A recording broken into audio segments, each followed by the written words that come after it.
Bismillah ar-Rahman ar-Rahim. Hello, people, and welcome to the National League. Welcome to Footy Judgment. Big news today. Cole Palmer are linked to Liverpool and Manchester City. They inquired about him going away from Chelsea to Liverpool or Manchester City. Should Liverpool go for Cole Palmer or should he not? We'll talk about that as well.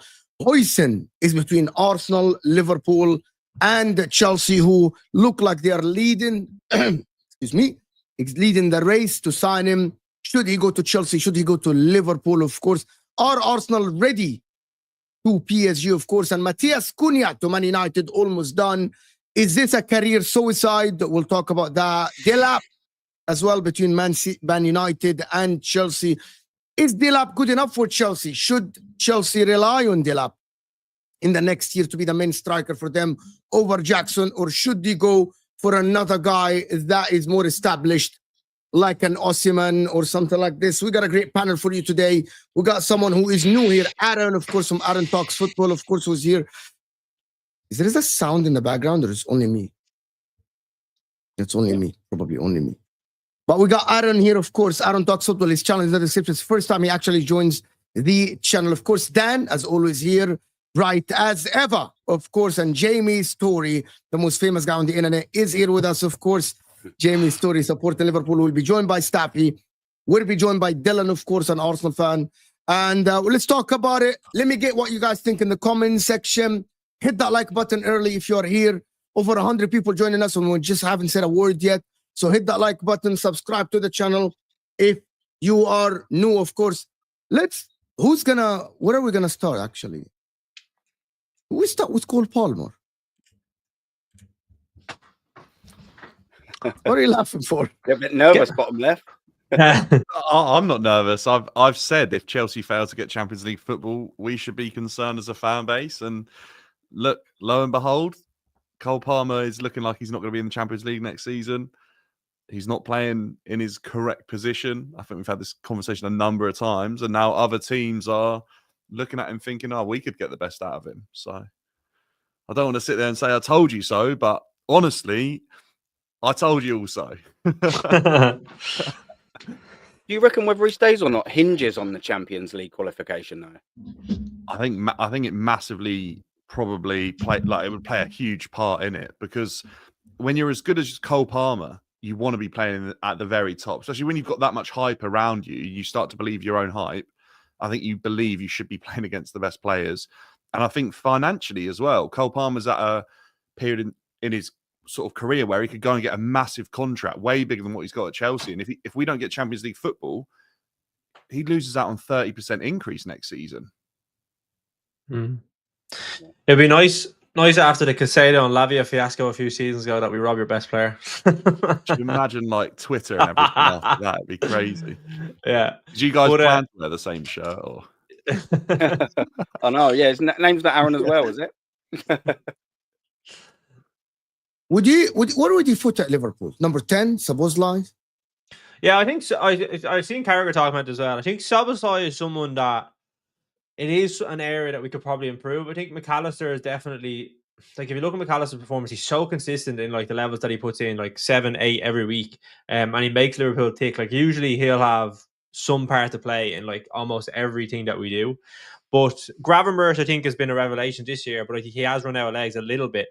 But I think if he gets someone in there to help him, then he'll be just as good next year. But yeah, I think Szoboszlai, the one thing with Szoboszlai is he works really hard. He's definitely someone that adds a lot of value to the squad, but and it's disappointing because he did come from Leipzig, but he's just missing like just getting involved a little bit more when he does go forward, whether that's like goals, assists, and he does have, you've seen some of the goals that he does score. He has a lot of quality on the ball, but he doesn't really show it enough.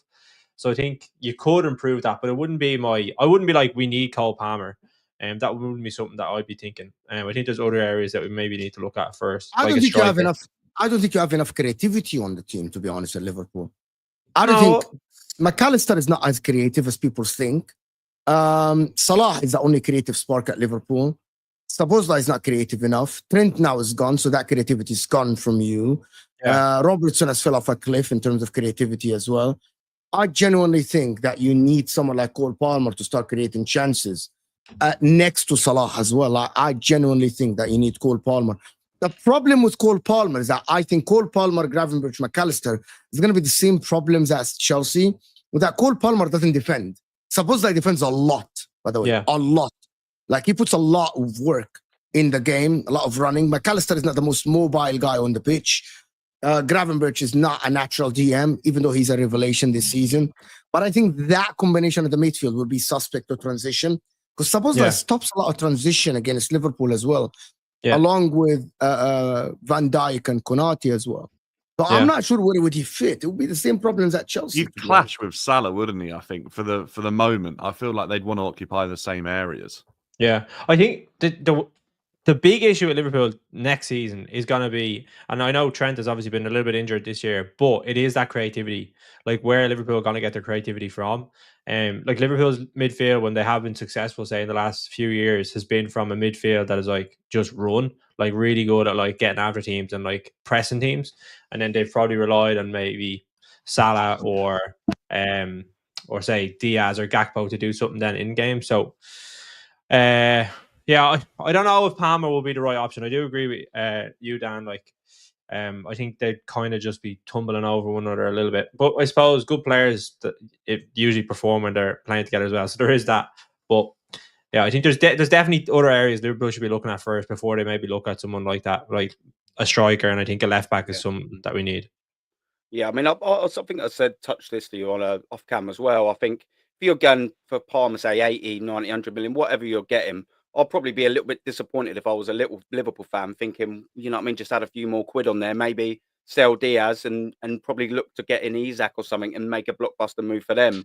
You know what I mean? Because you don't really need a right wing as much as you need a striker. If you get box office striker in there, you're going to be dangerous again. The problem is, who's the box office striker that they will get? That is the problem. If you Mo, I love that you asked that. Yesterday, wallahi Mo, I did a stream on my channel, because United fans were upset about Delap. We're not going to get to there. And I was like, there's this notion that everyone out there should get a box office striker that scores 25, 30 a season. I was like, please name them. Who are they? Do they exist and I just don't know them? Tell me who other than Isak and Haaland in this league are these box office strikers. Because everyone sits there and pretends that our clubs just don't want to sign them and don't want to pay for them. Yeah, I don't know who they are. Is there anyone out there? Because the only one I know is Gyokeres going to Arsenal, and people are already mocking Arsenal for that. Oh, they're overpaid. Watch, he can only play on the counter attack. He's not good in the box. He's not going the low block, and that's the only one that you could say because he has 43 goals for Sporting, and people are already mocking Arsenal for that. And to be honest, that's Arsenal tax. Everyone wants to talk shit about Arsenal. I'm like, who are these strikers? Please tell me about them because I don't know. Not them. a possibility for Liverpool though, Staffy. Like, do you not think that's one club in the Premier League that would be an upgrade from where he's currently at that would be open to signing him? Yeah. Yeah. Going to Liverpool. Do you know who I love? Alvarez. I think he'd be unbelievable at Liverpool. I know he's only had to go. Athletic Madrid. Yeah, from Atletico. Yeah. I think he'd be unbelievable. He's But, a like, little bit. I'm not gonna lie, he's doesn't overrated. he as well? But the money that they've He's spent on him, though, 30 goal that's contributions quick. this year for Atletico. Like he's 25 goals, 5 assists. Like he definitely does that. And the other thing is, he can do it in the Premier League. Do you know what I mean? What would he be like if he was playing week in, week out, and he didn't have Haaland in front of him? How much would he cost though? Like his value's gone up. Like, but I think, he Because he costs probably 95 similar. going to Atleti. He costs a lot of money going there. But it's got to be cheaper than Isak. But that's the only thing. I I don't think want he'd to be spin a profit, though, wouldn't they? Yeah, and he's not I as good mean, as Isak. yeah. That's why. Well, I Who's think not? if you're going He's in not the as good. tier of- I don't think he's as good as Isak as well. To be honest with you, Yeah, in the he's Premier not. League. He was really Like, if he was that good as a number 9 striker, Pep Guardiola would have at least tried to find a spot for him somewhere.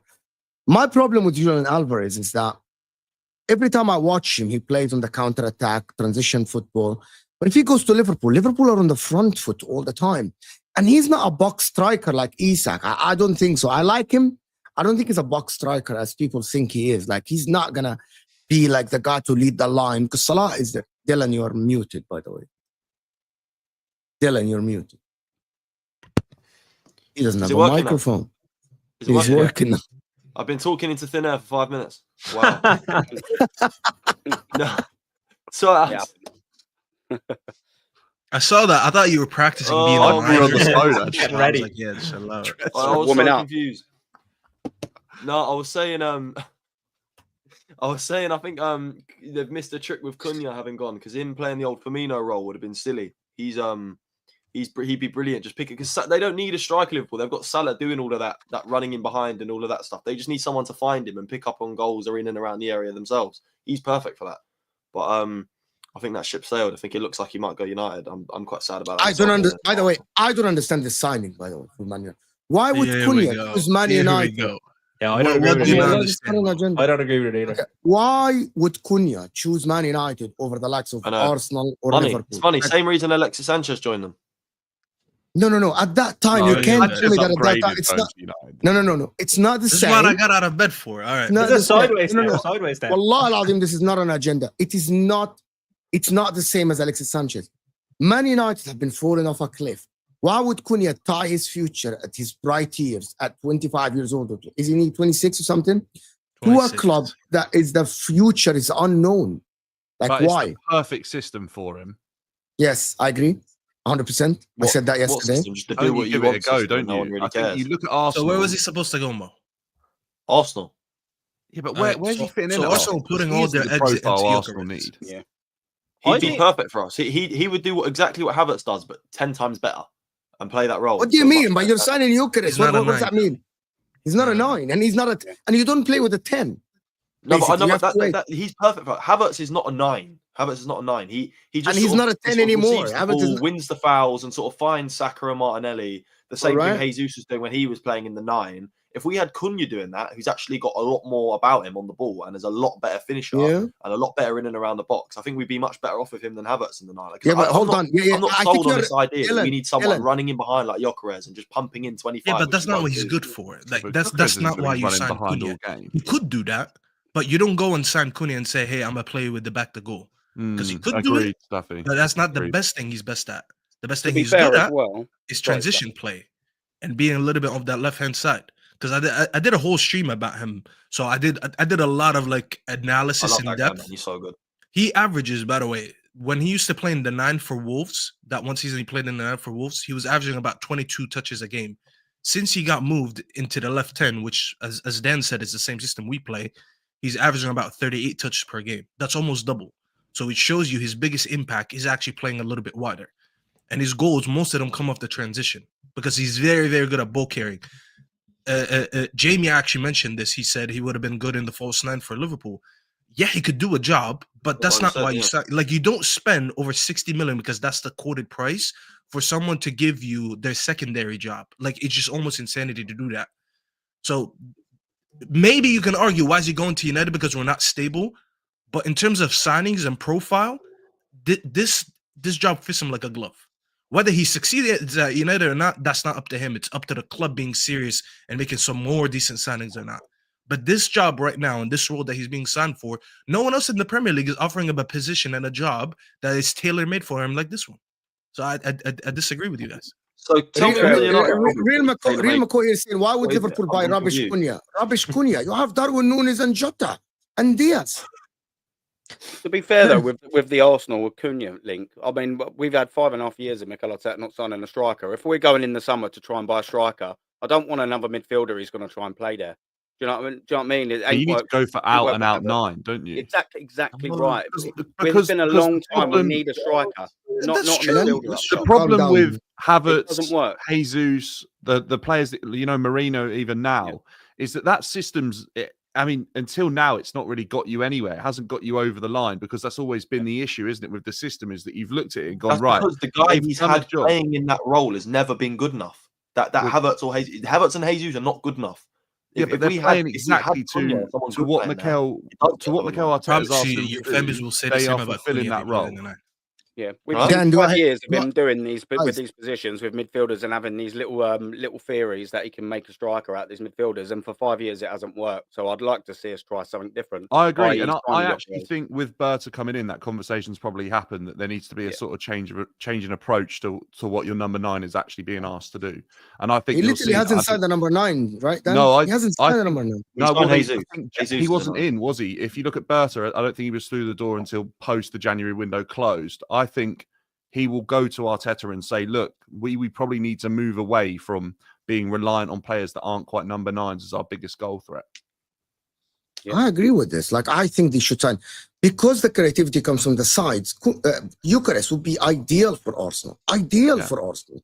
Matheus Cunha is not the guy that Arsenal want today. I at all. think Gyokeres, Osimhen, Sesko, they're all going to do a better job than what Arsenal have currently got and have tried. I think Sesko's probably the last one on that list I'd want because I feel like it's another development period, but he's still got a fair number of goals even in a not so great RB Leipzig team this season. But I think Arsenal may now probably go after Gyokeres. I feel like they're I probably... just don't want us to become massively one-dimensional, which is what I can see. He's not one-dimensional at all. I think to suggest Gyokeres is one-dimensional after scoring the amount of goals he's done in 3 different leagues. No, I mean, as in, if we had That's him, just it would he just scored be one it would be type of getting goal. Saka and then cross. No, cross. that's not what you're going to do, though, is it? Because there's goals in that Arsenal team in midfield from Havertz, Marino, if they were to play there.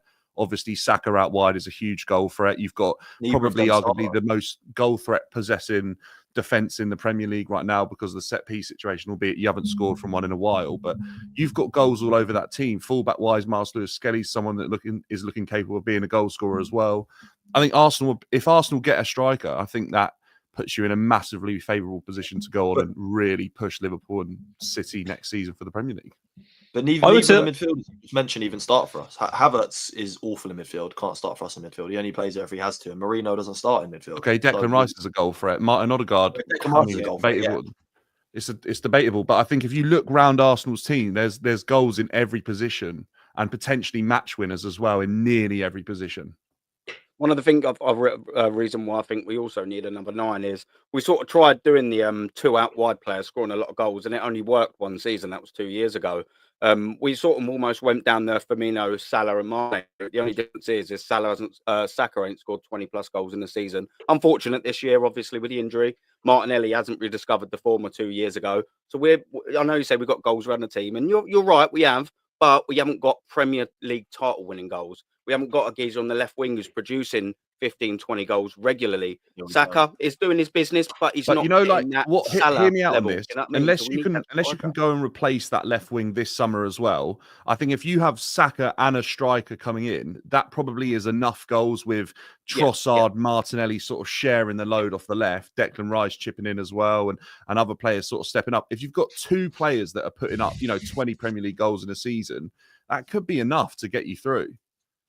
Yeah. The one risk with Gyokeres is that a lot of forwards that have come to the Premier League from the Portuguese league have struggled. And I can't think of any, Jamie. Can you name one? Yeah, shut up. But like, yeah, exactly. Liverpool are like the prime example of that with Nunes. You know what I mean? They went out and spent 80 odd million, I think it was. Well, I think it'd be another 5 million if he has another and makes another appearance. It's another 5 million on top of what we already spent. So like, yeah, I think Gyokeres, from what we've seen of him, probably what we've all seen of him, he does look like a very good forward, but like translating that into the Premier League is very, very different. And I think, Do you not think that he's got that championship experience, which translates more to the Premier League than maybe like Liga NOS does? Yeah, but like I'm trying to think of like who was good in the. Nunes had what, one season? Other than that, it's like if you look through his seasons, they weren't amazing. They weren't 70 million pound striker worthy, but 3 seasons over 20 goals is probably suggesting this guy's a different sort of comparison to Darwin. Yeah, no, there is. I think he looks a little bit more. Champions League goals as well. Yeah, I think he looks a little bit more stable in terms of his finishing than Darwin, a little bit less erratic. But I still think, like, listen, if he was going maybe into like say a team and that was like mid-table, but they're not expecting, similar to you were saying about Sesko, it's not an expectation that he comes in and we want him to develop. He has to come in and hit the ground running straight away because he's not going to get that time at Arsenal. That's not what they want. They want someone that will come in and get them over the line. So straight away, the pressure will be on him. And I think it's different, obviously, being in the Championship in the Premier League. Like you've seen even the quality the last few seasons of the teams coming up, they just haven't been able to compete at all with the level in the Premier League. And I think that would be similar probably next season with the teams coming up as well. There's just a bigger and bigger gap coming in. Okay, if he comes into Arsenal, do you think he gets more goals than what Mateta gets for like Palace? Obviously. Do you think he does? I'd say because if not, then you could like go after Mateta. Do you know what I mean? Premier League proven, he's going to get you goals. He's many goals Mateta had this year? 14, 15? 17 maybe. Like 17 goals. I don't know.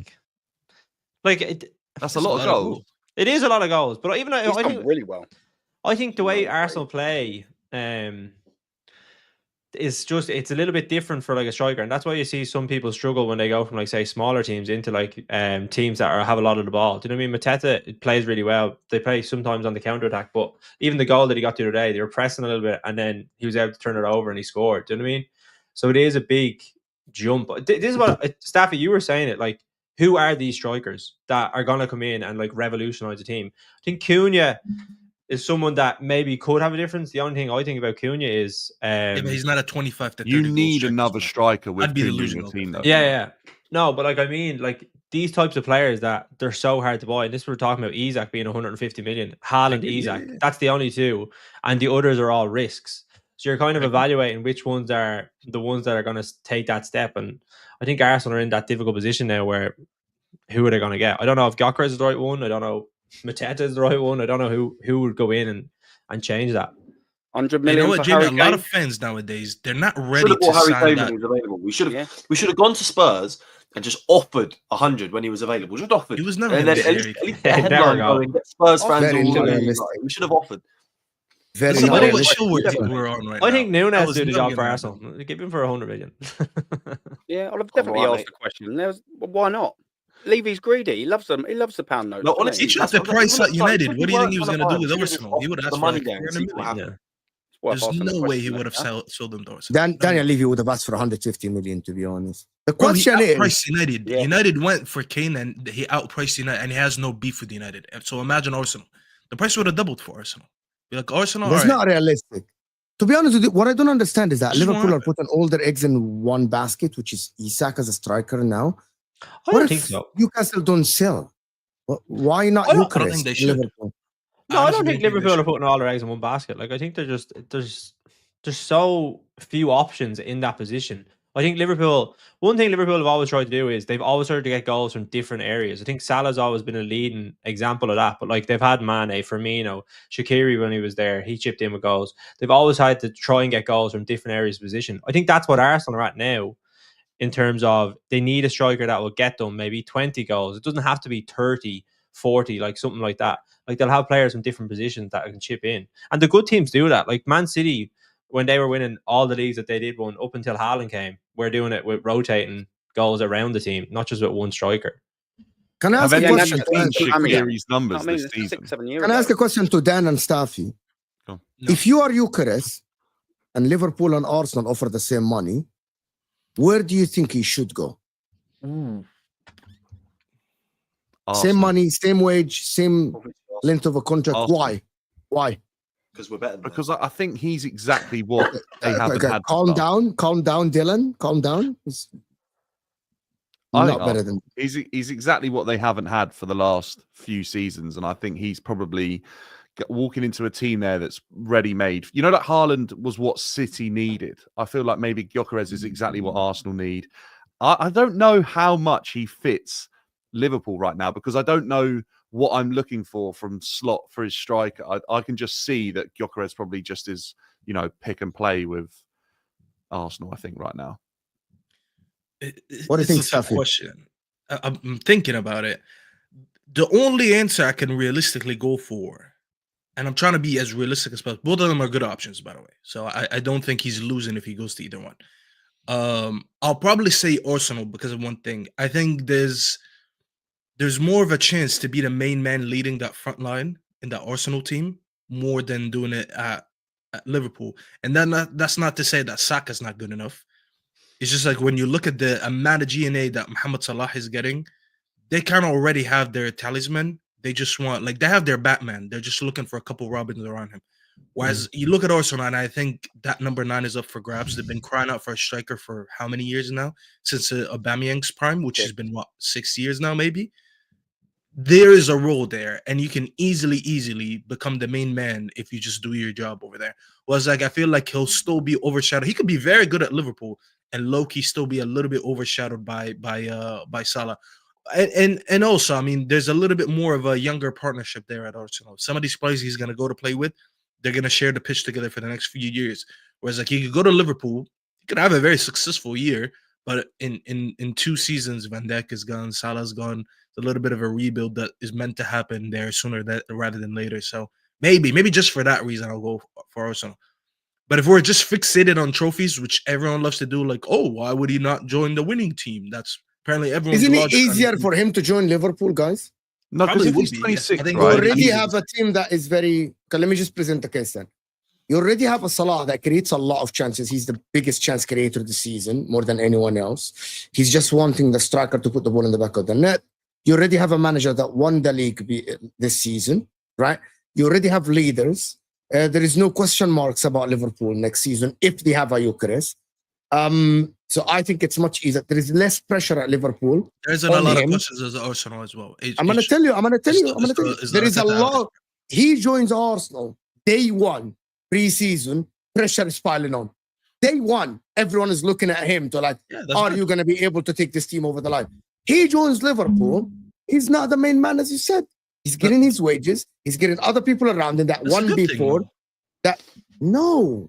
That's a good thing. I'm going to a place where they haven't won in a while, and everyone feels like they need a number 9 he took to win Sporting everything over the line, and he took Coventry to playoffs. No, this yeah, guy's if I up for back pressure. myself, I'm gonna be like, I'm going to this team, and I'm gonna get them the Premier League or the Champions League. Like you're talking about him looking at Liverpool, seeing what's going on right now. Like low key, that he could also look at us and be like, wow, they're about to make a Champions League final if they beat PSG. That's a good thing. Also, by the way, if he comes in and he does make the difference, he'll be an Arsenal legend within 1 season. Whereas if he goes to Liverpool and actually wins them a Premier League title, they'll be like, "Oh, we've already won 2," and Salah will probably still be the main guy. You know what I mean? Like Salah wants another Premier League. He could still, and he could have 2-3 years and get a massive move. At 29. You know the problem with this? That was the argument. So, guys, that was the argument that was used for Declan Rice when he chose Arsenal over Manchester City. And the question now is being asked, at the current moment, did Declan Rice make the right choice? At the current moment, did Declan Rice make the right choice by going to Arsenal? A lot of people say, no, because if you won the league last season, right? Still not yet. What if Arsenal don't win the league next season? Did Declan Rice make the right choice? Because they reach a Champions League semi-final? Revisit when his time at Arsenal was done. Yeah, exactly. Become a better player going But I'm talking about now. But I'm talking about limited under Pep. For when you look at Rice against Real Madrid, when he's getting on the ball and he's driving like 20, 30 yards and carrying the ball, I just think Pep would be limiting that type of player. He would have turned him into like a sitter. He would have been just sort of mimicking what he was wanting from Calvin Phillips. Like, I just think Declan Rice would have been incredibly limited under Pep. I think Arteta's sort of let him be free, play in a number of different positions. Bro, he I probably also would have think used him that right question- back. Like, look at that Matheus question Cunha. probably Yeah, will- he'd be a centre back under Pep. He would have True. loved to put him as a right back like he does with Matheus Nunes, because he's much more physical than Matheus Nunes. He'd be looking at him and he'd be licking his lips, knowing that is an inverted right back he should use. And he fitted The better the question exact to ask, by the way, profile Mo, of player is that- Arsenal were looking for.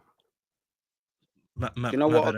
Do you know what Say I'd that say again? as well? Is that question is probably a little bit better to ask, I reckon, in about 5 weeks. Because if Arsenal do win the Champions League, then it's just then that Yeah, of question course. is void. Okay, Yeah. of course that is done. Okay, he definitely chose the right team because I actually think that if Arsenal win the Champions League, he will be in Champions League team of the season, UEFA team of the season. We would look at Exactly. Declan Rice completely different. And he's in I it get even if what they you don't guys win are it. He's went goals in the group stage as well. He's unreal. Yeah. Mo, he might be in it even if they don't win it anyways. And I that's get why your point. the right question to ask is not, was it the right decision? Yes, of course we think maybe if he went to City, it'd be the logical answer because they won more trophies since he joined Arsenal than Arsenal won anything. But look at improvement as a player. I think that's the most important to look at. Has Declan Rice massively improved since he went to Arsenal? And I think all of us. By the way, here, a lot of most people us say agree. no, but we Well, all that's say delusion. yes. Then. That is That's delusion. ridiculous. Yeah, The guy- he's I- taking I he's taking think another he step. improved massively. I think he improved massively. He's Actually, He grown went up from and matured playing in a double mentally as pivot well. Mo, Like, in a he's defensive a leader team now. to be in a progressive 8 that chips in with goals, scoring free kicks, the best set piece taker, corner taker in the league. He's the world at the current so moment. much improved. Anyone better. Do you know So what as much well, improved in Staffy? his game. Yeah, in that first leg, it weren't just about them 2 moments, which were fantastic, by the way. And that's He had the obviously header free kick. on target right before that, where he worked the Yeah. goalkeeper. He had one of those shots that was cleared off the line, or bro, the guy was doing everything, bro. I don't care what Staffy, anyone that's it. says. The second leg is where his real box office performance came from, because, like you said, he was everywhere. The interceptions everywhere, headers in the box, clearing them out. I agree. The tackle that he made, I can't think who it was against. Might have been Rodrigo, where if you mistime Yeah. it, it's a penalty. He was just absolutely everywhere. If there was a tackle to win, he won it. It was an unbelievable. It was a great team performance, but it was an unbelievable performance from Rice. He was by Isn't far that the player of Arteta's the work, though? leg, by far. Bro, he Isn't was that- on the pitch. He was on the pitch Yeah. Mo, with midfielders like Tchouameni, like Modric, Camavinga, Jude Bellingham, Valverde, Camavinga over 2 yeah. games, and he left with 2 men of the matches. Head Like, and shoulders above him and all. that Head will and be shoulders. remembered for years to come. Like, these are some of the things that people talk about years later, because we always talk about matchups, and matchups are mostly fantasy because you don't get Apparently, to he see can't them a pass lot. forward. I mean, it's probably not the best part of his game, but that's fine. No, no, At the no. end of the day, he stepped on a pitch with those midfielders, and he left with the best one as the best one. Yeah. That, to me, that's something going to be remembered over the next few years. Yeah, Like, but he has Staffy, it on his resume now. the one thing I would say as well, like obviously you can put in good performances, but the best midfielders are remembered for the trophies that they lift with their club and get them over the line. Do you know what I mean? So I like disagree. all these types of, if you think about like There was we're no going into trophy that on the line in conversation that game, again. Jamie. We no, can't what say I'm that. saying is that like the like that performance that he's put in. I talked about that performance after the game, and I said it was probably the best Champions League performance in Arsenal's history. The first leg, and I think absolutely Rice was unbelievable. And the second leg, I agree. I think he was unbelievable in that as well. But at the end of the day, where Arsenal are right now is they need to get over the line to show that they're serious in terms of being competitive with Liverpool and Man City right now.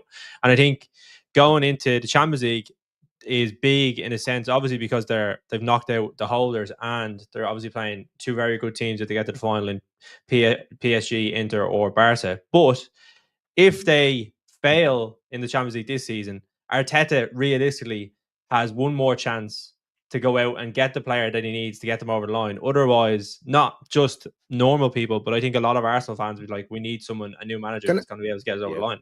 So, do you know, Can I to tell you double down- something, guys? Go Can I on, tell you? go on. I'm sorry, Adam. Can I tell you guys something for real?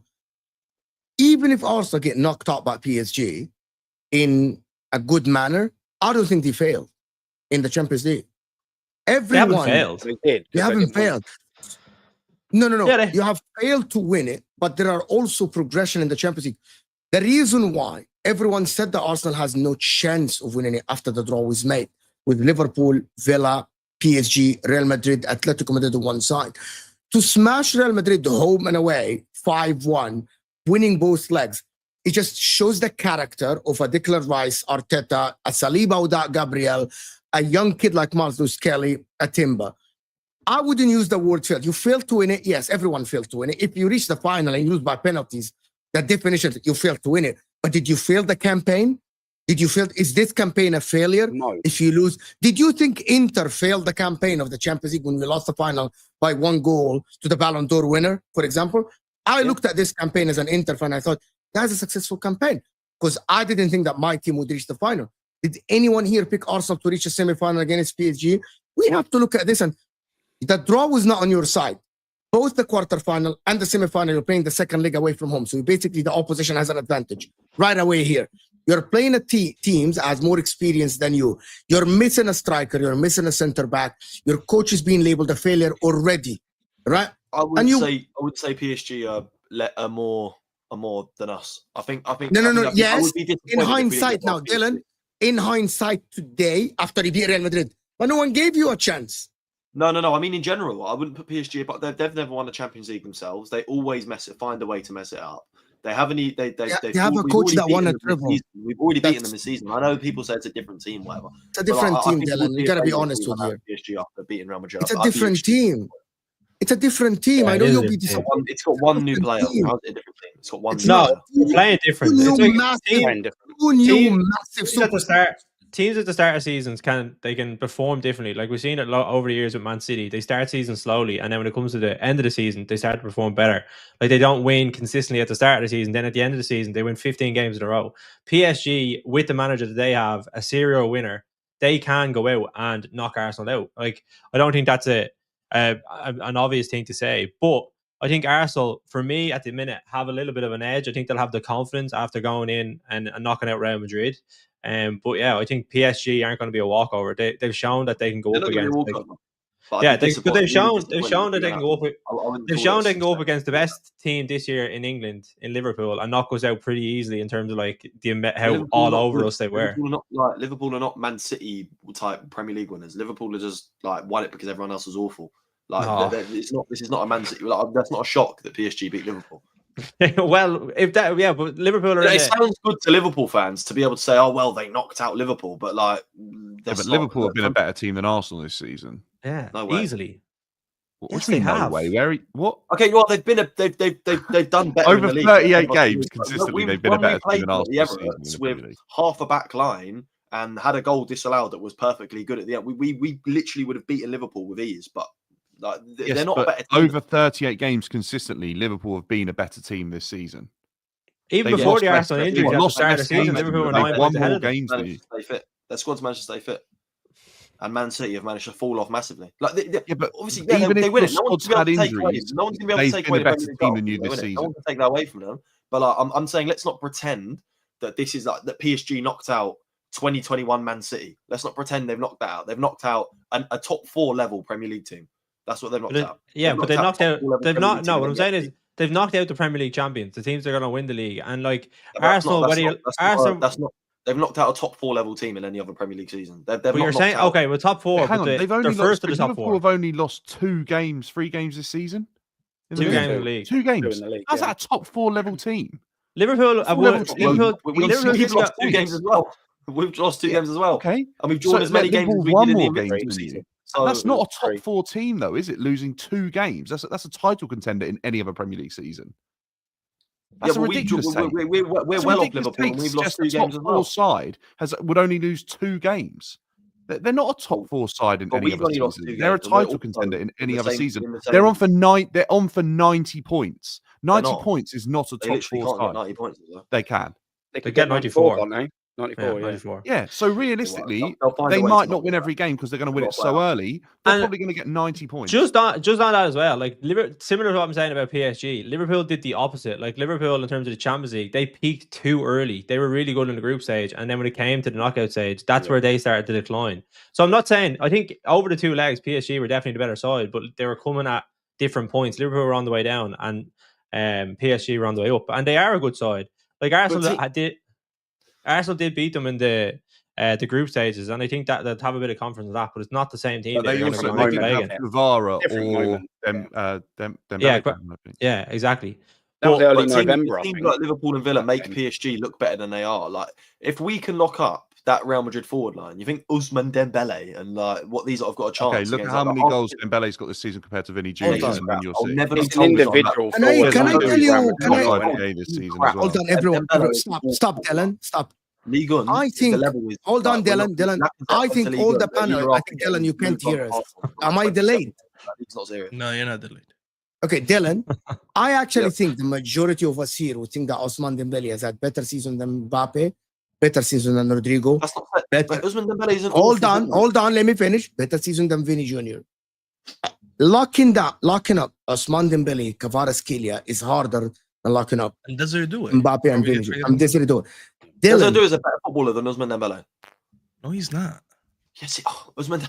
Are we okay, we're the not thing going is, into this well, conversation. We're with not Well, going the into Real this. Madrid and all. Do you not see the That- Dembele? that- Just- guys, completely ignore that is not- because he's had a half that is decent not- season in the league where Lacazette that is managed not- to go after leaving Arsenal and score over 25 goals. It doesn't That is matter. not because- the conversation. Are you seeing his numbers this year in all across all competitions? Not only is he the top scorer, he's the top creator in that team. You're talking about him like having a Mo Salah type season. So Did you why are watch we him at the dissing Euro? him right now? Sorry? Did you watch him at the Euros or like the World Cup? Like, Well, Yeah, but that's not now, hold is it? on, hold on, That was hold before on, the hold Euros. on. he's That a is not- shit footballer. This He's guy, not good. wait, hold on. This No, guy no, took no, hold over on. this This is PSG team with no this is Mbappe, laughable, and he actually Dylan. made This him is better. What are we laughable. doing? This is not laughable. It's not. This It's not is as very crazy to laughable. say Ousmane I Dembele's a don't dead Wait, care. wait, footballer. for I real. don't. Hold on. From that league, Hold he was on. putting up 30 GA, and he came in Stop. and he was crap. Stop. He's awful. It doesn't No, matter. he's not awful. Dembele's Awful. awful. I can't believe this. He's got 5-star skills on FIFA. Well done. Like, What does that have to do with FIFA, bro? I'm a grown ass man. I don't even play FIFA anymore. Don't play FIFA here. No, no. I don't even have time to play He's FIFA part anymore. of a PSG team, though. He's part of a PSG team that have a forward line that are significantly more fluid than Real Madrid. Real Madrid are phenomenal individuals, but they are not a cohesive unit. PSG That's team what's that much full more strength dangerous people about that PSG forward line.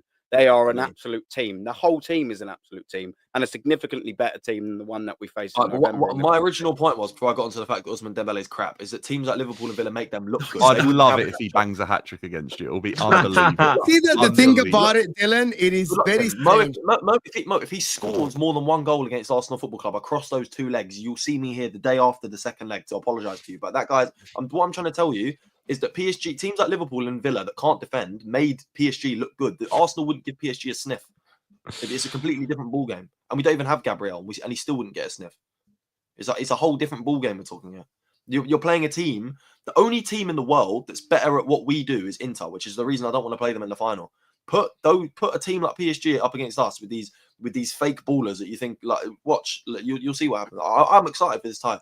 I'm excited. I'm extremely excited to see how these lot manage it. Dylan, how do you say these guys? I'm sorry, guys. Let me talk. I don't think that you can say that Kvaratskhelia, Ousmane He's a good Dembele. player. Hold on. Hold on. proven to be a good Hold player. on. Dembele Hold has on. been proven to be shit for 8 years. I must but be he's lagging good because this year. you're cutting He's me good off. I this must year. be lagging. I must be lagging because you're cutting me off. Go on. Kvaratskhelia, Ousmane Dembele, Desiree Doué, Barcola, along with Vitinha. Shit. He's also shit. Sorry, carry on. Okay. You don't think that Martinelli and Trossard are better than Barcola I think Martinelli's better than Barcola, not Trossard. this season? Barcola's awful. Come on. Based bro. on what? Hold on, I want to hear the rationale. Rational I've league, watched rational league, play. man, I've rational league. actually sat Okay, down this and is- watched these guys play. Every time I watch Ousmane Dembele play, he's Okay. awful. Even against Liverpool, I watched him at Anfield. I said to my dad, I sat next to my dad. My dad was like, "Oh, hasn't this he got is loads of goals in the league this season?" My dad was like, "Hasn't he got loads of goals in the league this season?" I said, "Dad, watch." Like every time he got the ball for about 20 Yeah, minutes. watch as he found the dribbles way with to both beat feet without even looking at the ball so calmly. Shooting with Takes both penalties feet. with Mate, both oh my feet, god, he's takes both corners with footed both because he's feet. equally bad. Then on you both pull up, and then you doesn't pull know up the what to stats do. to show your He's dad, and he's really got over bad on 20 both. goals and assists this season. You're like, Mate. oh yeah, he must be awful. Like, yeah, Yeah, bad player. we You know, watched him, Dylan, like, you know, just Dylan, stand you know, back Dylan, and pass both you know, seasons. Dylan, you know what you're doing, Dylan? You're exactly coming across, and I'm being very rational here, as the people that say that Declan Rice cannot play football. You're coming up exactly up like the same people that, bro, Dylan. Number one, this is the rational league. You present an argument, you present a rationale behind it. Because we all watch Ousmane Dembele, right? None of us here think that I think Ousmane Dembele at the current moment is better. I would take him over Vinny Jr. this season, right? I would take Ousmane Dembele over Vinny Jr. With all Okay, due cool. Wait, respect, hold on. Okay, Mo. Who do you support? Inter, right? Inter, yeah. Right. So, if you could pick one to sign right now, are you picking Vinicius Junior or Ousmane Dembele? Dembele, he just said that. He literally just I said that. literally just answered it before you even asked the question. No. So you would rather sign I would. Dembele than Vinicius Junior? Yes. Oh my god. Okay, cool. Continue. I just Based wanted to on make this. sure. Okay, hold on. Vinny wouldn't be in this team doing what Dembele does. Staffy, hold on. He just wouldn't. Okay, I think Dylan, you're confusing something. We talk about the form that Ousmane Dembele is on since January, right? We are just talking about this. But you're talking about Ousmane Dembele, the guy that failed at Barcelona, the guy that didn't live up to the hype. We moved past this as a panel here. Am I speaking for everyone here? Like Staffy, like we moved off.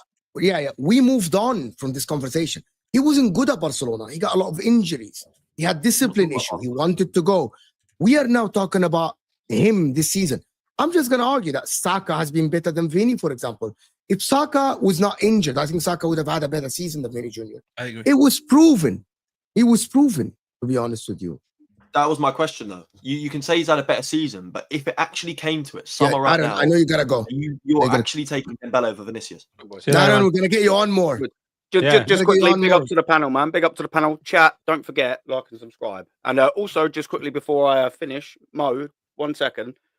They're getting to a semi-final. I do totally get your point, by the way, saying it's a bit of progression. Totally get it. But if you don't win it, it's just a good night out with the lads. And it'll be remembered in 10 years' time as good. It won't be remembered, I agree. And not a successful season. So we've got to win this competition. I look forward to the next time I'm on, boys. Mo, thank you very much. See you later, man. Thank you, Aaron. Fantastic, Aaron. Boys. Fantastic. To be honest with you, the people in the chat, the people that are, I love Aaron is coming across great, but there's people in the chat that don't know, and I got a lot of Arteta. Aaron is Arteta out, and Dylan is kind of the Arteta in. But anyway, long story short, if he doesn't win anything this season and he manages to come this far for Liverpool, I'm not fussed about where he ends up. We'll see, guys. Hit that like button. Got 500 people in the house. We aren't even on 200 likes. Lawrence, thank you so much for becoming a member. Really appreciate you, Lawrence. SG is saying Odegaard is another fake bowler. Do you think so? It's proving to be the case. I'm not lying. I don't know. Yeah. I'm a big defender of his, and I love Odegaard, and he's been my favorite. He was my favorite player, but after Partey for a while. But this season he's been absolutely awful. And I think the problem with him is he doesn't look scary when he gets the ball, which is what I've started to notice. Before, he would find people who are scarier than him, and he would do it so well that it doesn't matter. But now, I've started to realize when you give him the ball and you say do something, it's not like a Verts where he'll bring the ball up the pitch or like a number 10 who will carry the ball. Or, like when he gets the ball, his first thing is like, let me hold on to it while I'm looking for who I can give it to, rather than give me the ball, let me go and do something. Like I want to move on from Arsenal conversation a little bit to go to United, Chelsea, Liverpool. To be honest, because we spoke about Arsenal a lot. When Dan comes back, we'll talk about Chelsea as well. But in terms of Cunha to Man United, Staffy, it's a lot of people that are saying that Cunha will be the perfect signing. He's going to revive Man United.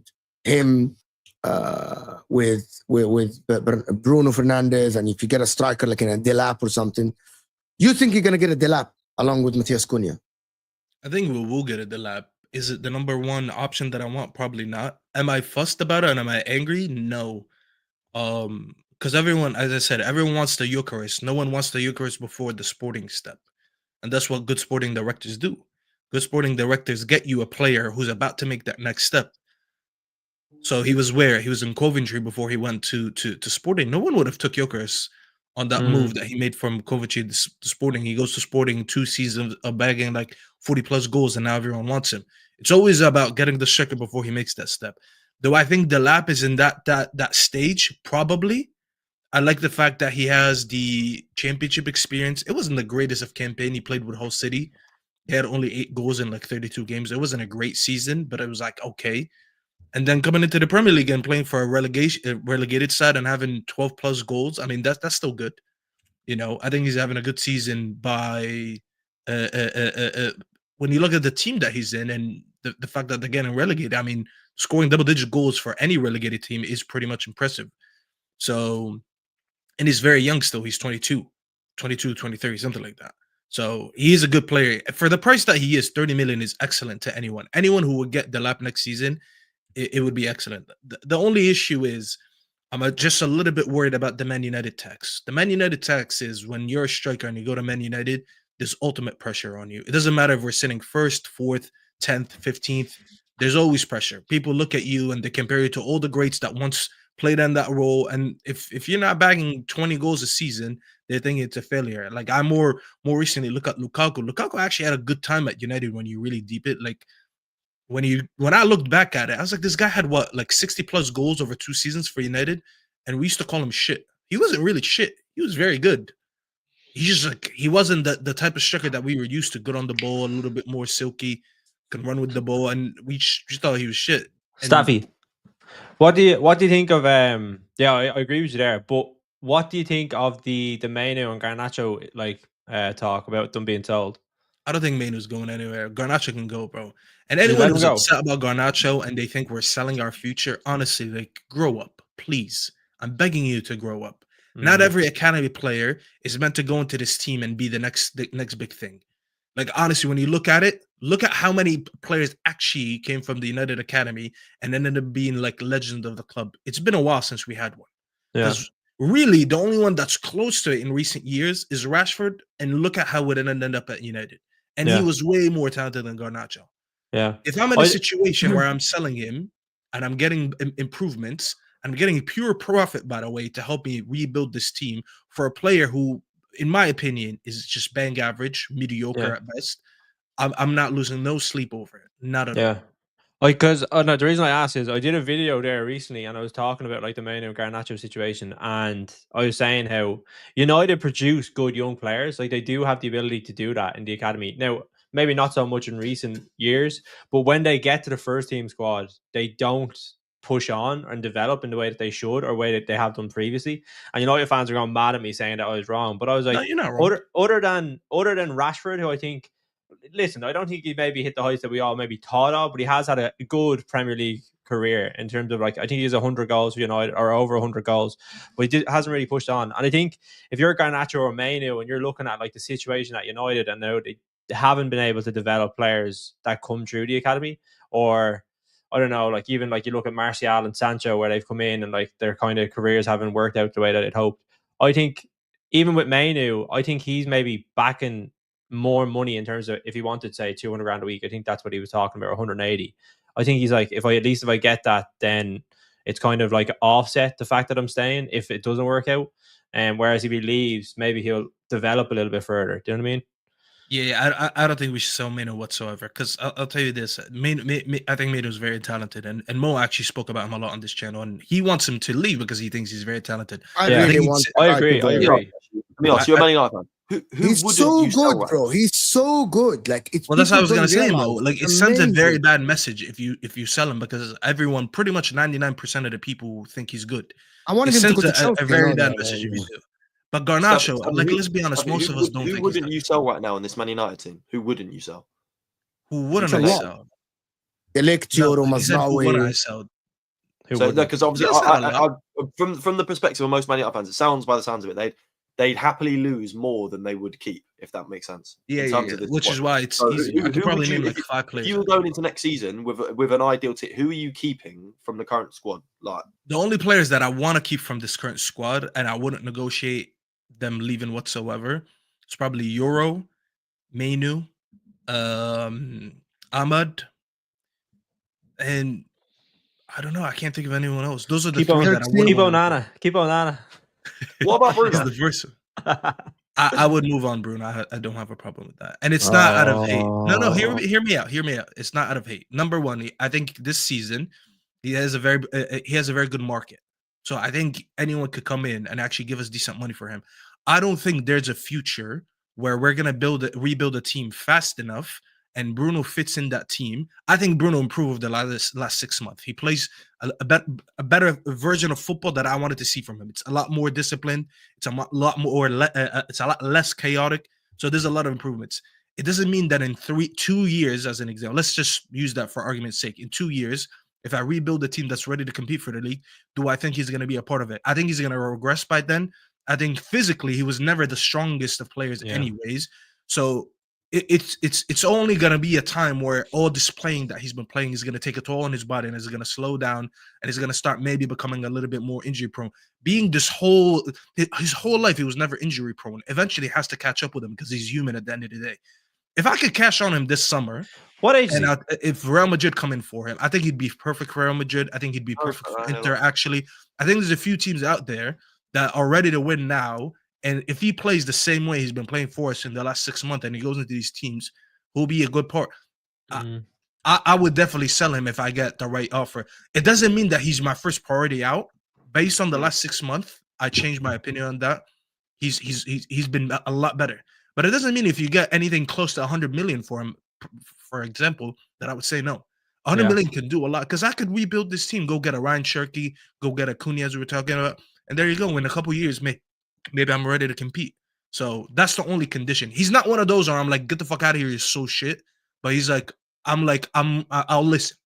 I'll listen if there's something because I know I can get money off you.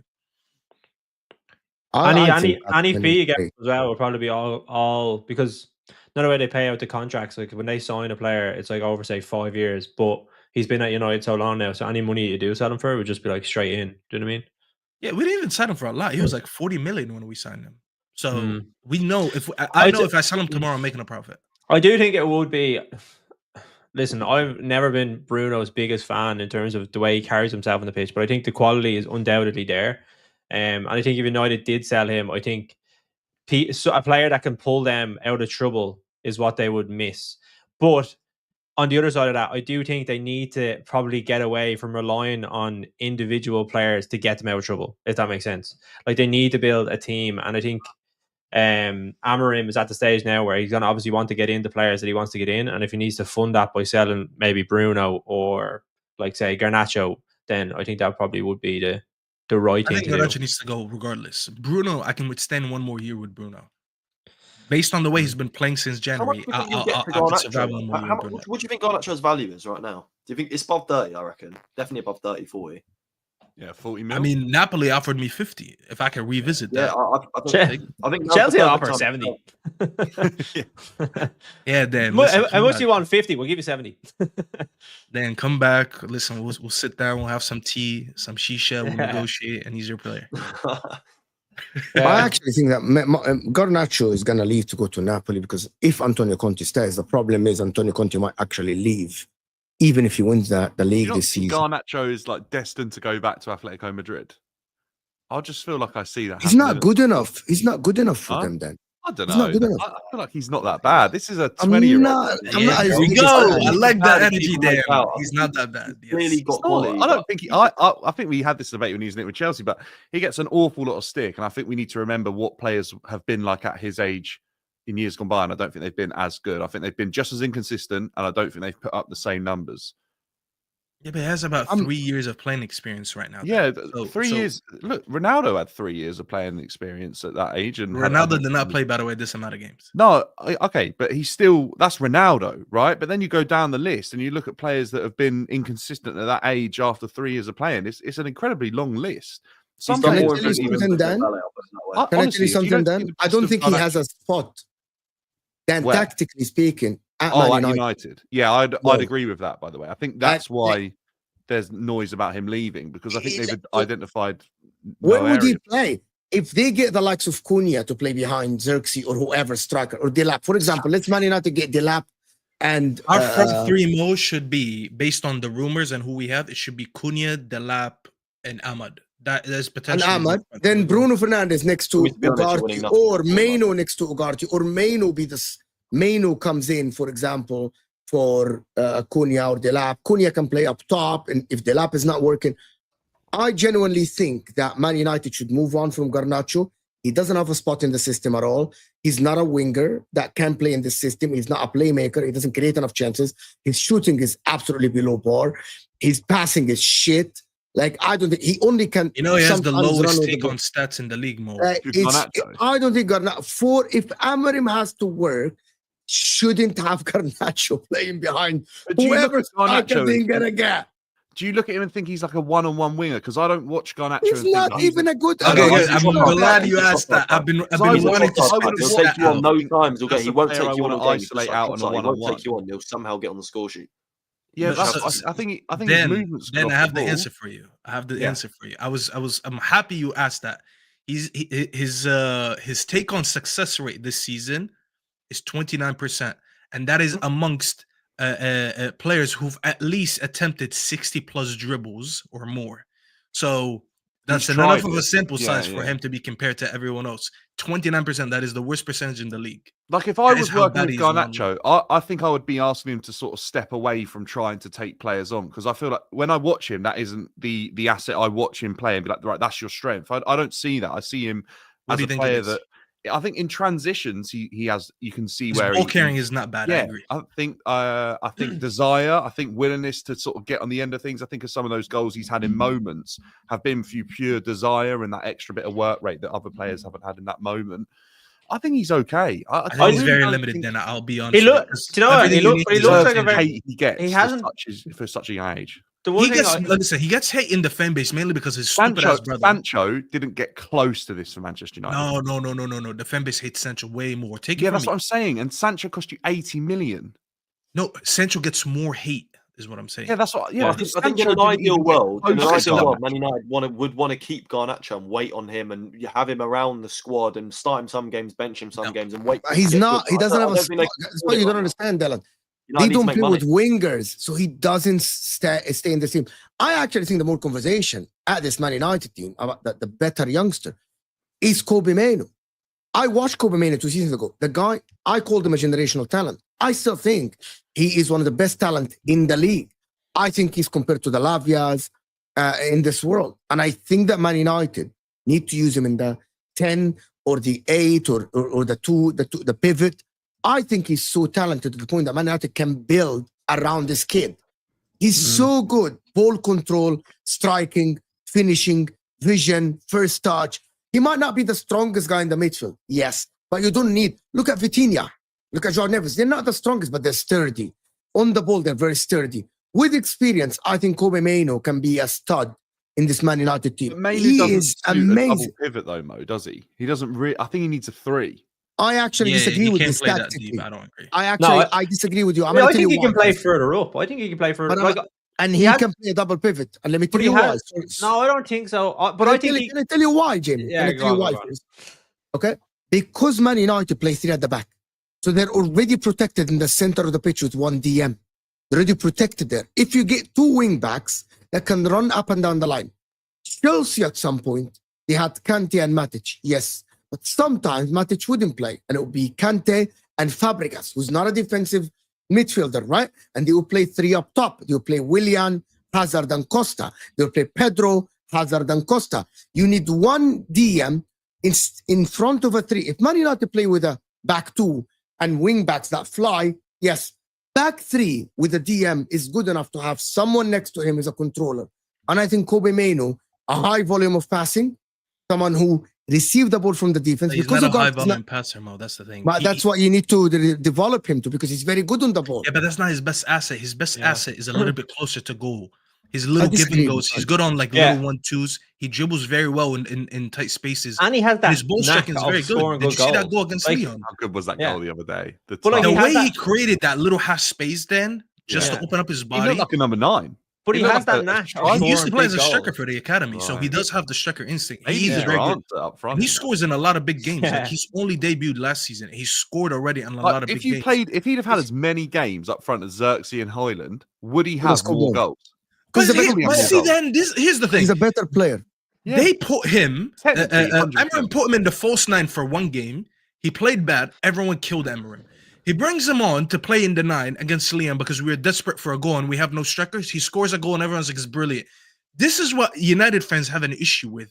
They don't want to fail enough to learn something, because everything in life is like that. For you to achieve something, you need to fail along the way, because not everything works like this on the first time. Mainoo sucked in the first time in the 9. Fair enough. Don't do it again. Sack him. He brings him on against Leon in the 9 and scores, and everyone now wants to rave him. Who would have known if we would persisted with him a couple more games? By the way, I didn't think it was that great. I wanted him in the 10. However, that just shows you that maybe, just maybe, when you give something time, you'll see a little bit more difference because he's been better than our main striker. Our main striker has 5 goals in 27 games.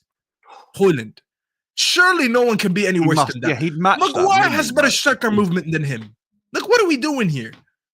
He's I love how he's that good. I think he should be playing. He obviously got converted at some age in the academy to sort of suggest that he'd be a midfielder, right? I love how coaches, a lot of them don't ever like reassess the player, and it takes like a really brave coach to go, that just isn't where you should be playing. I always look at Joelinton, like someone looked at Joelinton and went, someone's got it completely wrong playing you as a striker. You are so clearly a midfielder with energy, with the legs. You know, I look at like Unai Emery got Dazassi and has continued to play him at right back. And I've never understood whoever saw him as a right back. And then we see him get cooked in an identical situation the other night. And I just think like these managers, really, they should go in a little bit more in depth and assess these players into if they really should be playing in those positions. The amount of people that don't like Maino in the chat because he plays for Man United, he cannot be objective. If you watch Kobe Mainoo and you think he's a bad player, you're absolutely cooked in your eyes watching football. But he's not the future of Manchester United's midfield. He's not. Yeah. The one thing but I think people I would take him happily at Inter. I think he's fantastic. I think he needs to develop more. And I know he's still young, but like even like last season, United threw him in and then just wouldn't pull him out. I think when the players at that age, you have to manage them a little bit more. Like I know Foden's been poor this year, but you think of like when he was coming through and everyone was telling to Guardiola, play him. And he was like, no, I'm going to bring him in, bring him out. I think that's what United need to do. But because of how bad they are, they can't do that with Mainoo. Spot on. But if I said that to Staffy 2.5 years ago. I told him I want Mainoo to leave Man United because he's 18 years old. He debuted 2.5 years ago. Don't lie. 2.5 years ago? Last year, No, hold on. 2.5 years ago, Staffy. When he was injured in the... No, it's a year and a half, Mo. A year and a half. 2.5 seasons ago, maybe. When he injured for half a season and then he came on. That was last season. That was this season. He was injured for half of it. No. There is a season when he played very well in the summer in America. Last season, it was his debut. Yeah, it was because he got the breakup before the Euros. Okay, so that. And I said that Kobe Mainoo at that time needs to leave Man United because once he steps on the pitch, Man United fans are going to demand the world from him. He's 19 or 20 years old, right? You need, as Jamie says, you need to ease him on the team. Ease him in. Yeah, expectation now, Mo. I don't mind that from United because of the club that they are. You're going to have that regardless whether you're an academy player, whether you're a big money signing, whether you're a fringe player. You have that expectation every time you go out and play. But it's on the manager of that team to manage them. I don't think Ten Hag did that because he was obviously playing for his job and Mainoo was one of their best players at the time. So we had to play him every week. But it's a sacrifice that you have to make and I think this season we're seeing the issues now with Mainoo where he's had to get injured so much and they have missed him on the pitch. Do you know what I mean? Like he's obviously scored the goal against Leon. He does have more quality than is what being shown of what United have shown this year. Last season, I think it was, maybe, but I think Man United. It was last season. I know. Last season. I should check. Yeah, last season. He scored against Liverpool and the FA Cup final. If they get Delap and Cunha, right? Just this. Do we think Man United are good enough to jump again to be similar to Chelsea? Top half it definitely. Yeah, Europa League, Conference League level. I think if they got goals, 7, they'd probably be 11th without the lap, but like 10th maybe with them. Like my goal is for next season is to finish on positive goal difference. It has been a while since we finished. See, Dan, I promise you that's what happened last season. They finished on -1, and everyone said that's a one-off. We can never finish like this. They're -8. Wallahi, in the summer. Like, hold my beer. -1. Here is a -8 one. I'm gonna score 3 goals. I was the only United fan that, from everyone that does content, that sat there and said we're gonna score less goals next season. Who was that? Everyone was saying, Wallah al-Azim. Said was in the chat. There was a crazy tweet from Said where he had at least 4 United players finishing on double-digit goals in the league. I was like, this is not going to happen. Wallah, it's not going to happen. Said told me early on in the season that they were going to finish 3rd, I think. Yeah. Yeah, I'm pretty sure. He said and that was under Ten Hag, bro. That was under Ten Hag, even. That was under Ten Hag. I just didn't think there was no way Ten Hag was going to regress again. I was like, there's no way. I think Manchester United, they need goals. I think Cunha's a step in the right direction. Cunha kind of reminds me of when Arsenal signed Havertz. I don't think it's the perfect signing your team needs right at this moment, because I think you could get someone to fill the void, but I do think you have to go and get someone else. And then I still think you need a midfielder. I don't look at I Bruno. can't go to another season with Ugarte, and I don't think people really understand that. You need one other midfielder at least. No, so we're looking into Ederson, but that still doesn't really solve my risky. Yeah, it doesn't solve really my ball progression issues, because like I still don't have a real player in that midfield who's just comfortable on the ball, receiving it off the back line, turning into the field, making passes, being a volume passer. We don't have anyone in that. Like, we have Bruno doing a job, but like that was never who he was. Like, he's not really a midfielder who sits deeper in the pitch. And Ugarte is an absolute liability. I'll be honest. I'm gonna say this again. I feel like there's something about English fans loving players who run a lot and kick a lot, and like, it's in our DNA. Yeah, it's an English thing. I swear to God, this guy is so bad. The praise that he gets is insane to me. This guy's not even better than McTominay, and I wanted McTominay out. And this, you know what, Mo, you're laughing, Mo. But here's the thing: I'm entering into this stage as a United fan where I'm no longer going to complain about players, because every time I call a player not good enough, they give me a worse replacement, and then everyone who listens to me on YouTube says, "But didn't you say this guy's bad?" Yeah, I've never said that replacement was better. Like, I wanted Casemiro gone. Yeah, I never wanted Ugarte. So now people are saying, "Oh, but I hear your point. I never wanted Ugarte. Ugarte's worse. Ugarte is like not even half the player. It's like Arsenal don't want Havertz, and then they just go and, for example, sound like Chris Wood. But I never wanted Chris Wood. Respect Chris Wood. I wanted them.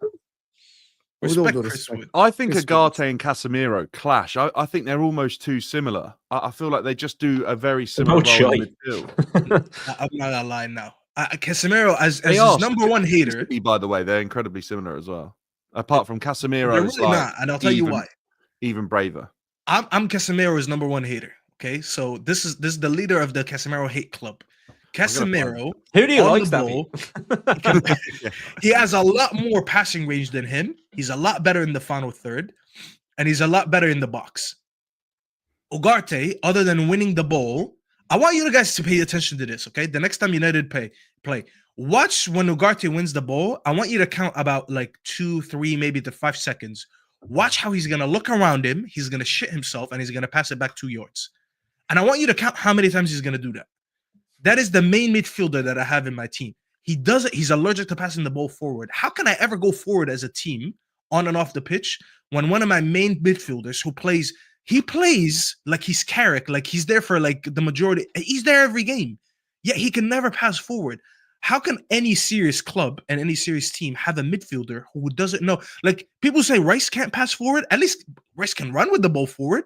This guy generally cannot do any progressive passing. Yeah, but you can have that, Staffy. You can have. All right, admittedly, in a pivot, a double pivot, it's a lot tougher. In my system, I need to have that. Like, yeah, okay. Half of your midfield can't pass forward. It becomes an issue, right? That's why potentially, if you've got one sort of destroyer like there a here's Canadian Ken running away. Lays the ball off right there for 2 players, but. I want to hear Dan's point. You can have a player like we used to call that type of player. Like, that player would be, I almost think like someone like Makaleli, break up play, pass the ball onto your players that are going to go on and create and make more opportunities. I think someone like Jordan Henderson did that a bit for Liverpool, albeit with better passing range, by the way. Would go and do that really well, give the ball to the better players.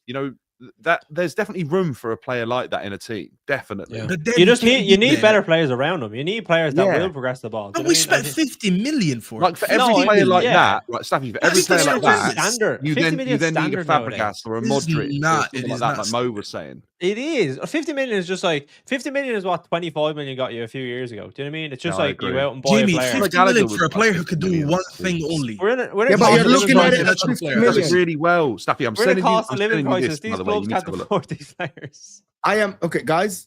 Ugarte's 50 million. That is a 25 million. That is just James Ward-Prowse. You know what I mean? That is just this. Ugarte is not 100 million. This Caicedo, there's Rice. There are other midfielders that are this. But I wanted to move the conversation to the last part to Chelsea as well. By the way, you didn't mention that Dalot's out for the season now. I don't know if you even know that. Oh, what did he do? When did that come? Yeah, I seen Like that. Yeah. before we started the show, he's out for the Someone season. put it in the comment section, said breaking news, Delap out for the season. What's his injury, Staffy? Calf Out for the injury. season, what's out for 6 games. Yeah, out for the rest of the season. Yeah, so he's out for the rest You're of the so season. lucky. You're so lucky. You're safe. You are so lucky. Well, but here's the thing. Champions Yesterday we got League confirmed that Ahmed is back on Monday, and then today we get Dallo's out. And to be fair, Dallo's finally picking up form. Like he's had a bad Ahmad season. wing back. Bill is Bell were weak. gonna rip you anyway. He's No, getting knocked no, out. they no, won't. so No, what's they his won't. name is out. Nico Williams might be out for the Williams, game. Yeah. And I'm hearing that Sanchez guy did He's quite his good, that hamstring. Sanchez. Yeah, Really? so or his groin, sorry. So he might be out. We'll So, see. like, We'll see. Sanchez, Guys, Sanchez. before we go on to Chelsea, it's about 500 people in the house. Can we get to 200 likes live, guys? And all these guys' channels in the description. Staffy, Dan, Jamie Story as well, and Aaron as well. Channels in the description. Can we get to 200 likes? The like button helps the channel. Hit that like button. We need the channel to go to more people. Chelsea for Delap. Do you think Delap would choose Chelsea over United? Because both clubs are in for him. Only because of Joe Shields and Maresca. I think that would be the only thing that does it. Is I think he's got a couple of guys there that know his game, know him well. That would be it. Previous relationships. Other than that, I think where he grew up, where he's been raised, I think not leaving, where he grew up. I think Manchester United is an easier move for him in terms of like relocating and personal life, probably. What about where the teams are? Chelsea are in a much better place than Manchester United at the current moment. Yeah, but if he goes to United, he's nailed Unless on Man the United start, win isn't he? Europa League. Unless Man United. True. I think at United as well, there isn't competition there. He knows his game time's not going to be limited because he'll back himself to be better than Højlund and Xerxes, 100%. Easily enough. Yeah, do you know what I Easily mean? done. Whereas if he comes to Chelsea, he's got Jackson, obviously, who's been doing like a job, if you like, for Chelsea when he's played. And I just think he's probably looking at it like, I need to make sure I'm playing wherever my next move is. I think Manchester United is like, it has a lot of potential. It's, as a young player, if you join Manchester United right now, I think you're kind of invested in being part of a big club over the next 5 years. This club could potentially be back in the conversation that it should be in for its size. I think that is kind of a gamble, but you can take that gamble at 22, 21, whatever he is.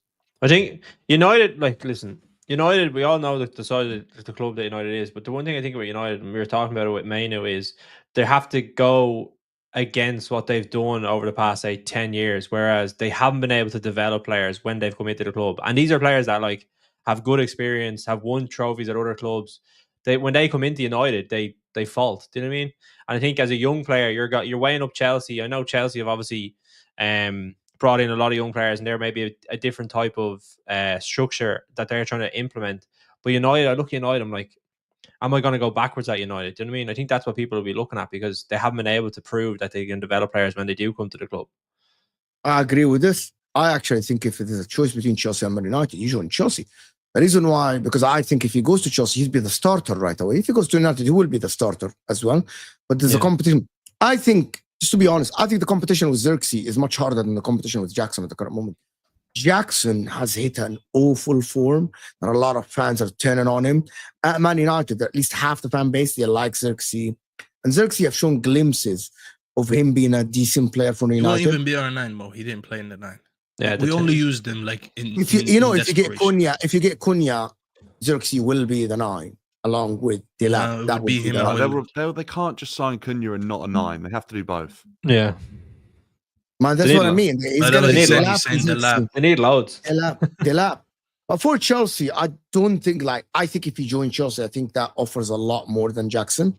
Watching him, I think he's very good. But I like Chelsea to sign Osimhen over I was about Delap. to say that they should go for Osimhen. Yeah, I think I think Osimhen should would go for be a Osimhen. better fit for Chelsea. I just think Osimhen's wages are going to be a big issue for Doesn't fit a the lot of project. Premier League teams. Yeah, Doesn't. I agree. I actually think if Delap goes to either United or Chelsea, I think both are equally as good as a move, to be honest, because I think both are going to be playing, well, I think United will be playing Europa League or Champions League football somehow next season. Not Europa League, sorry. They'll be playing Champions We League. can only play Champions League or Yeah, nothing. they'll probably be playing that. I think you're probably going to go on and win it, to be honest. And I think Chelsea will, be probably playing Europa I League. think or- Spurs That will one win the Man United is going to competition. be in the Champions League. Yeah. I don't think Spurs. Yeah, Mo, find shame. Crook All for you that, do on crook. YouTube is say, what is the purpose of Spurs? What is the purpose of Spurs? Why do they exist? They don't win anything. And now you're backing them to win something. Come on, man. I- Spurs think are not Thanks, gonna win it. Shane, for I once think, in I your think life. it would make sense for Bilbao to win it if they got past Man United, but I don't know. I think it's It's in gonna their be either it's us in or their Bilbao. stadium as well, Bilbao Mm. Stadium, the final. So that's what I'm saying. Whoever wins between us and Bilbao, I think is gonna win it. Yeah. Yeah, they will. Yeah. Your guys giving Spurs no chance at all. Ah, they're just allergic. They get to the final. I tell you, You're what allergic, did we man. say last time? Andrew will get to them to the Trust me, final. man. Like, You got maybe trust be me on like, this one, nah, mate. They don't know. this is They too just too don't. close. You're gone. You're sacked. He'll have them sacked before. Oh, the their final. manager's moving like Hugh Cena. Every time they win a game, he's like, "Oh, I'm here for longer. You guys are gonna hate me, but I'm still Yeah. here."